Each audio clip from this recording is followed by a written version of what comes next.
তারকেশ্বরের lorry owners অ্যাসোসিয়েশনের truck ধর্মঘটের জেরে দুর্ভোগের শিকার হচ্ছে সাধারণ মানুষ। নিত্য প্রয়োজনীয় জিনিস বাইরের রাজ্য থেকে ট্রাক ধর্মঘটের ফলে তারকেশ্বর সহ আরামবাগ মহকুমায় প্রবেশ করতে পারছে না বলে অভিযোগ। ট্রাক মালিকদের বক্তব্য, গাড়ি বীমার প্রিমিয়াম বৃদ্ধি পাওয়ার প্রতিবাদেই এই ধর্মঘট।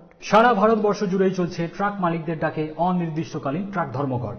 পশ্চিমবঙ্গেও federation of West Bengal truck operators অ্যাসোসিয়েশনের ডাকে তারকেশ্বর লরি ওনার্স অ্যাসোসিয়েশন ধর্মঘট পালন করছে।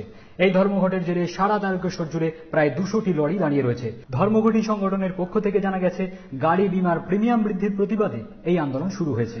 তবে ওয়াকিবহাল মহলের আশঙ্কা, কয়েকদিন ধরে ট্রাক মালিকদের এই আন্দোলন চললে নিত্য প্রয়োজনীয় জিনিসপত্রের দাম বৃদ্ধির পরিস্থিতি তৈরি হতে পারে। তারকেশ্বর লরি ওনার্স অ্যাসোসিয়েশনের সম্পাদক দেবদুলাল বটবেল বলেন, গাড়ি বীমার প্রিমিয়াম 45% বেড়ে গেছে। ওনাদের পক্ষে ওই প্রিমিয়াম দিয়ে গাড়ি চালানো সম্ভব নয়। এ বিষয়ে সরকারের শীঘ্রই ব্যবস্থা নেওয়া প্রয়োজন। বর্তমানে আমাদের যে গাড়ি ব্যবসা যে জায়গায় দাঁড়িয়ে আছে, তাতে আমরা এমনি গাড়ি চালাতে পারছি না। তার উপর ইন্স্যুরেন্স যদি এরকম 45% বাড়িয়ে দেয়, তাহলে তো মোটেই আমরা গাড়ি চালাতে পারবো না। তাই জন্য আমরা তাকিয়ে বসে আছি গভর্নমেন্ট কি সিদ্ধান্ত নিচ্ছে, এর প্রেক্ষিতে আমরা গাড়ি চালাবো। আমাদের অল ইন্ডিয়া থেকে একটা আমাদের বেঙ্গলের যে আমাদের আছে সংগঠন, তাদের নেতৃত্বে এটা বন্ধ রাখা হয়। বন্ধ বলতে যে যা মালিকদের স্বার্থে বন্ধ। এটা কত গাড়ি এখন দাঁড়িয়ে আছে? আমাদের তারকেশ্বর এরিয়ায় মোটামুটি ইন্টারস্টেটের গাড়ি 1 থেকে 150 গাড়ি দাঁড়িয়ে আছে।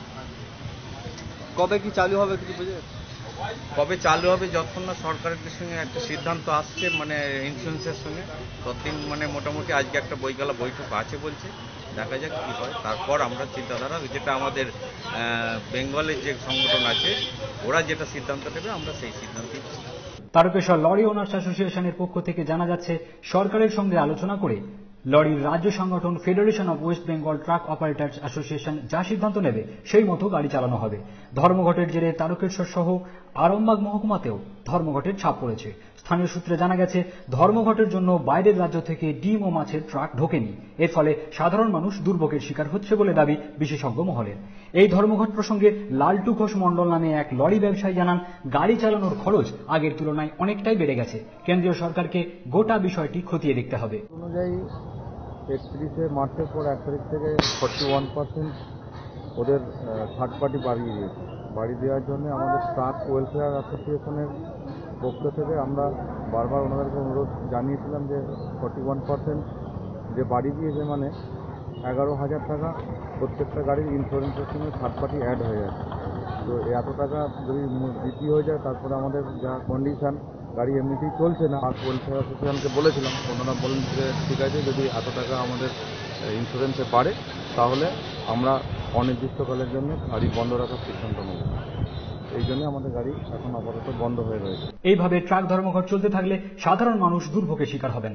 নিত্য প্রয়োজনীয় জিনিস প্রধানত লরির মাধ্যমে আমদানি রপ্তানি হয় এই রাজ্যে। তাই সাধারণ মানুষের দাবি, এ বিষয়ে প্রশাসনের আশু হস্তক্ষেপের প্রয়োজন। তারকেশ্বর থেকে অমিত চৌধুরীর রিপোর্ট, নিউজ আজ বাংলা।